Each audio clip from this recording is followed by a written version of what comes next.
Hello, my friend, and welcome to Wisdom Trek. This is Guthrie Chamberlain, and I'm your guide to wisdom and creating a living legacy. Thank you for joining us for our 7-day-a-week, 7 Minutes of Wisdom podcast. This is day 332 of our trek.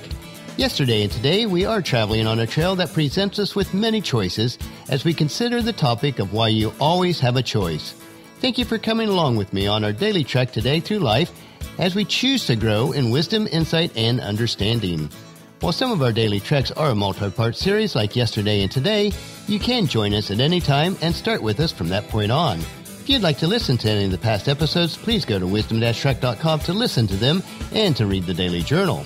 You can also subscribe to Wisdom Trek at iTunes, Spreaker, Stitcher, SoundCloud, and Google Play so that the day's trek will be downloaded to you automatically. We are broadcasting from our studios at the Big House in Marietta, Ohio. On Monday, we were able to attend the funeral of my Aunt Mary. She was always special to us kids, and she and Uncle Bill were at many of our recitals, birthdays, and graduations. They always made time for us and treated us very special. Aunt Mary continued to send us birthday cards every year, and with 13 nieces and nephews and their spouses, that was quite a feat.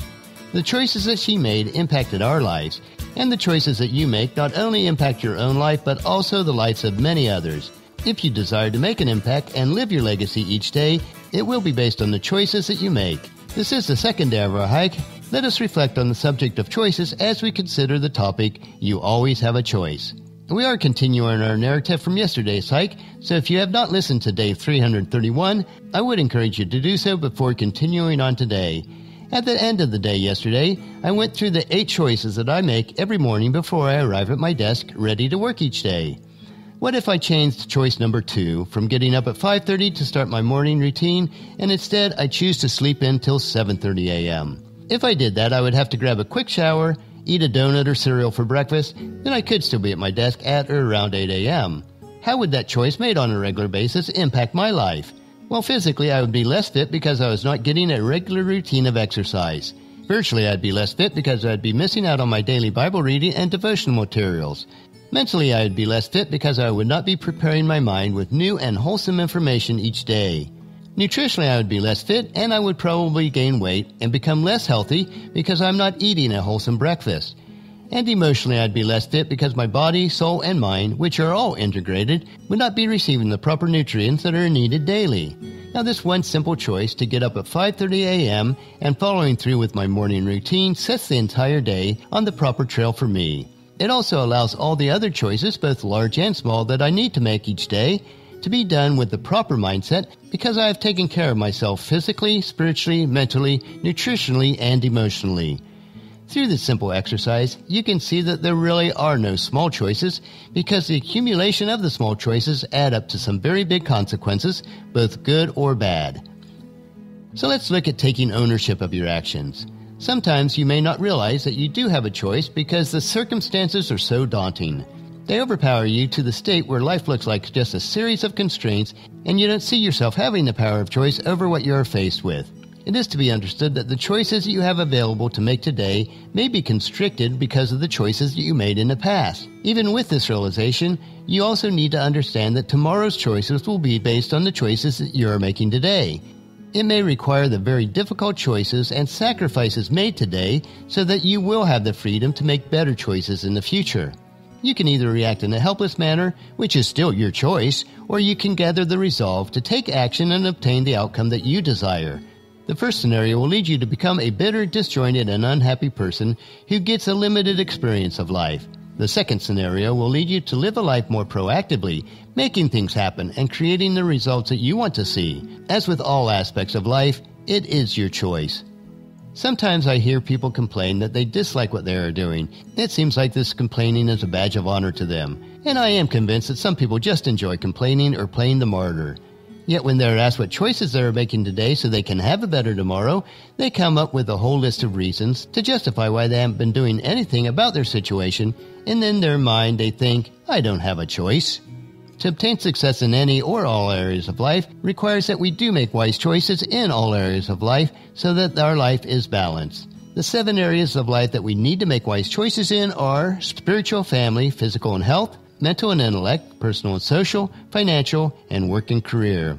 If you keep thinking that you have no choice over your situation, that's exactly how it's going to remain. You will always remain powerless over your life circumstances. You will be powerless because you refuse to accept and take the responsibility for what you are doing. Your life will not change unless you take ownership of what's going on in your life and through the choices that you will make. When you recognize that your life is your life, everything that you do is inherently a choice that you make. That's when a shift will occur on how you behave in your life. Rather than blame the external environment for what you're facing, you take action and become proactive in getting what you really want. Rather than feeling victimized by your situation, you will gain power over it one by one. Things will start shaping themselves into what you want them to be because you are actively working on them. As we reach our plateau on our 2-day trek on choices, here are some questions for us to ponder. Is there anything that you are doing today that you would like to change, but you feel that you have no choice? In these cases, what are the options that you could have taken in the past but didn't for some particular reason? Do you see whatever you're doing right now is actually a choice that you made in the face of a previous circumstance? Moving forward, what is your proposed plan to get out of this difficulty? What are some immediate steps that you can take to start moving toward more desirable choices? No matter how things may seem, you always have a choice. Only through accepting responsibility for that can you finally progress toward what you want to be. Here are a couple examples of good choices that all of us can make, taken from the book of Proverbs. The first is Proverbs chapter 8, verse 10. Choose my instruction rather than silver, and knowledge rather than pure gold. And Proverbs chapter 22, 1.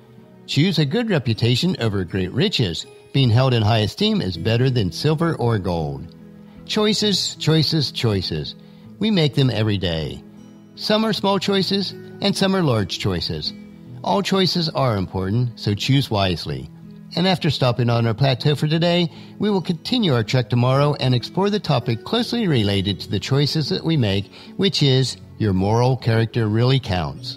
So encourage your family and friends to join us, and then come along with us tomorrow for another day of Wisdom Trek, creating a legacy. That will finish our trek for today. Just as you enjoy these daily doses of wisdom, we ask you to help us to grow Wisdom Trek by sharing it with your family and friends through email, Facebook, Twitter, or in person when you meet with them, and invite them to come along with us each day. The journal for today's trek is available at wisdom-trek.com. Thank you for allowing me to be your guide, your mentor, but most importantly, you are my friend, as I serve you through the Wisdom Trek podcast and journal each day. As we take this trek together, let us always live abundantly, love unconditionally, listen intentionally, learn continuously, lend to others generously, lead with integrity, and leave a living legacy each day. This is Guthrie Chamberlain reminding you to keep moving forward, enjoy your journey, and create a great day every day. See you tomorrow.